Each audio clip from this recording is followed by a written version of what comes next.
ఆంధ్రప్రదేశ్లో ఒకేసారి రెండు భిన్నమైన కథలు నడుస్తున్నాయి. ఒకటేమో రైతుల సంక్షోభం గురించి చెప్తే, ఇంకొకటేమో వాళ్ల శ్రేయస్సు కోసం వేసిన ఒక ప్రణాళిక గురించి వివరిస్తుంది. ఈ రెండు వాస్తవాల మధ్య ఉన్న దూరమేంటో చూద్దాం. ఈ మాటలు వింటుంటేనే మనసులో ఏదో తెలియని భారం కదా.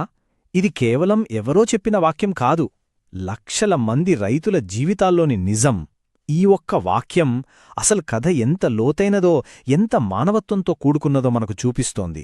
సరే, మన విశ్లేషణలో మొదటి భాగానికి వెళదాం. ఇక్కడ దేశానికి వెన్నెముక అనే మాటను తీసుకుని, అసలు ఆ వెన్నెముక బలంగా ఉందా లేక నిజంగానే విరిగిపోతోందా అన్నదాని చుట్టూ ఉన్న రెండు వేర్వేరు కథనాలను చూద్దాం. ఒకే విషయం గురించి రెండు పూర్తిగా వ్యతిరేకమైన కథలు ఎలా సాధ్యం? ఒకవైపు క్షేత్రస్థాయిలో ఉన్న కఠినమైన నిజాలు కనిపిస్తుంటే, మరోవైపు కాగితాల మీద అద్భుతమైన ప్రణాళికలు కనిపిస్తున్నాయి. చూడండి, ఇక్కడే ఉంది అసలు వైరుధ్యం. ఒకవైపేమో అప్పులు, కష్టాలు, కన్నీళ్లు, మరోవైపేమో గ్రామీణ అభివృద్ధి కోసం పక్కాగా డేటాతో సహా వేసిన ప్రణాళికలు. ఈ రెండిటి మధ్య ఉన్న అంతరమేంటి? ఇదే మనల్ని ఆలోచింపచేసే ప్రశ్న. ఒకే చోట, ఒకే సమయంలో ఇంతటి సంక్షోభం, ఇంత గొప్ప ప్రణాళిక రెండూ ఎలా నిజమవుతాయి? దీని వెనుక ఉన్న కారణాలను అర్థం చేసుకునే ప్రయత్నం చేద్దాం. ఇక మన విశ్లేషణలో రెండో విభాగానికి వద్దాం. ఇప్పుడు మనం నేరుగా రైతులు ఏం చెప్తున్నారో విందాం. వాళ్ళు ఎదుర్కొంటున్న నిజమైన సమస్యలేంటి, అసలు గ్రౌండ్ రియాలిటీ ఎలా ఉందో చూద్దాం. 93%. ఇది కేవలం ఒక నంబర్ కాదు. అంటే మనం ఒక 10 రైతు కుటుంబాలను తీసుకుంటే అందులో ఏకంగా 9 కుటుంబాలు అప్పుల్లోనే ఉన్నాయన్నమాట. తెలంగాణతో పోలిస్తే కూడా ఇది చాలా ఎక్కువ. పరిస్థితి ఎంత తీవ్రంగా ఉందో ఈ ఒక్క సంఖ్య చెప్పేస్తుంది. ఇది మరింత ఆందోళన కలిగించే విషయం. ప్రతి రైతు కుటుంబం మీద సగటున దాదాపు 2.5 లక్షల రూపాయల అప్పుంది. ఆలోచించండి, వాళ్ల సంపాదనలో ఎంత భాగం ఈ అప్పులు, వడ్డీలు కట్టడానికే పోతోందో.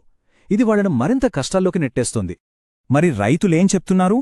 వాళ్లు పండించిన పంటకు కనీసం మద్దతు ధర కూడా రావడం లేదంటున్నారు. ఒకప్పుడుండే ఉచిత పంటల బీమా, సున్నా వడ్డీ రుణాలు ఇప్పుడు లేవని వాపోతున్నారు. పంట అమ్ముకుందామంటే సరైన కొనుగోలు కేంద్రాల్లేవు. ఇక 32 లక్షల మంది కౌలు రైతుల గురించైతే పట్టించుకునేవారే లేరు. ఇవన్నీ క్షేత్రస్థాయిలో ఉన్న సమస్యలు. సో ఇక్కడ మనం గుర్తుంచుకోవాల్సిందేంటంటే, ఇది కేవలం ఆర్థిక లెక్కల గురించి కాదు. ఇది రైతుల బతుకు పోరాటం, ప్రాణాల పణంగా పెట్టి వాళ్లు చేస్తున్న మనుగడ పోరాటం. సరే, ఈ వాస్తవాన్ని మనసులో పెట్టుకుని ఇప్పుడు దీనికి పూర్తిగా భిన్నంగా ఉన్న మరో కోణాన్ని చూద్దాం. ఇప్పుడు మూడవ విభాగానికి వద్దాం. ఇప్పటిదాకా సమస్యల గురించి చూశాం కదా. మరి సమస్యలకు పరిష్కారంగా వ్యవస్థ ఏం చేస్తోంది? వాళ్ళ దగ్గర ఉన్న ప్రణాళిక ఏంటి? ఈ ప్రణాళికల వెనుకున్న కీలకమైన సంస్థ నాబార్డ్. దీని పూర్తి పేరు జాతీయ వ్యవసాయ మరియు గ్రామీణాభివృద్ధి బ్యాంక్. వాళ్ల లక్ష్యం ఏంటంటే, గ్రామీణ ప్రాంతాల్లో అభివృద్ధిని తీసుకురావటం. అంటే సమస్యలను పరిష్కరించడానికే ఈ సంస్థ ఉందని స్పష్టంగా తెలుస్తోంది. వీళ్లు తయారు చేసే ఒక ముఖ్యమైన డాక్యుమెంట్ ఈ పొటెన్షియల్ లింక్డ్ క్రెడిట్ ప్లాన్ లేదా పిఎల్పి. ఇదొక రకంగా గ్రామీణ ఆర్థిక వ్యవస్థకు ఒక బ్లూ ప్రింట్ లాంటిది.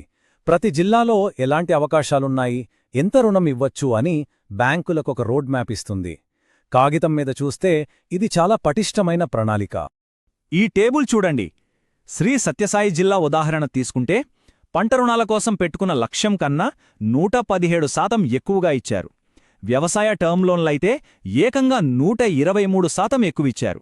అంటే వ్యవస్థ రుణాలిస్తోంది, డబ్బులు కూడా వెళ్తున్నాయి. నిధుల ప్రవాహంలో అయితే లోపం లేదు. అంతేకాదు, ప్రభుత్వం వైపు నుంచి కూడా కొన్ని మంచి ప్రయత్నాలు జరుగుతున్నాయి. ఉదాహరణకు, ప్రాథమిక వ్యవసాయ పరపతి సంఘాలను అంటే ప్యాక్స్లను కంప్యూటరైజ్ చేస్తున్నారు. దీనివల్ల పారదర్శకత పెరుగుతుంది, వాళ్లు రైతులకు మరిన్ని సేవలు అందించగలుగుతారు. ఇదొక మంచి ముందడుగు. ఇప్పుడు మనం చివరి విభాగానికి వచ్చేశాం. ఇక్కడ ఈ రెండు వేర్వేరు కథలను ఒకచోట చేర్చి అసలు సమస్య ఎక్కడుందో చూద్దాం. ఈ పోలిక చూడండి. ఒకవైపు రైతులు ఇది మా బతుకు పోరాటం అంటుంటే, మరోవైపు అధికారులు గ్రామీణ శ్రేయస్సును పెంపొందిస్తున్నాం అంటున్నారు. ఒకవైపు ఇవి జీవితాలు సంఖ్యలు కాదు అనే ఆవేదన ఉంటే, మరోవైపు పొటెన్షియల్ లింక్డ్ క్రెడిట్ ప్లాన్ అనే నివేదికలున్నాయి. ఈ రెండింటి మధ్య సంబంధం ఎక్కడ తెగిపోయింది? సో ఇక్కడ మనం అర్థం చేసుకోవాల్సింది ఏంటంటే, అసలు సమస్య ప్లాన్ లేకపోవడం కాదు. ప్లాన్ ఉంది, అది కూడా చాలా వివరంగా ఉంది. కానీ ఆ ప్లాన్కి క్షేత్రస్థాయిలో ఉన్న నిజమైన పరిస్థితికి మధ్య చాలా పెద్ద గ్యాప్ ఉంది. కాగితాల మీద అద్భుతంగా కనిపిస్తున్న ప్రణాళికలు నిజ జీవితంలో రైతుల కందీలనెందుకు తొడవలేకపోతున్నాయి? మనం మొదలుపెట్టిన మాటతోనే ముగిద్దాం. రైతే దేశానికి వెన్నెముక. ఆ వెన్నెముకను బాగుచేయడానికి ఒక బ్లూ ప్రింట్ మన దగ్గర ఉంది.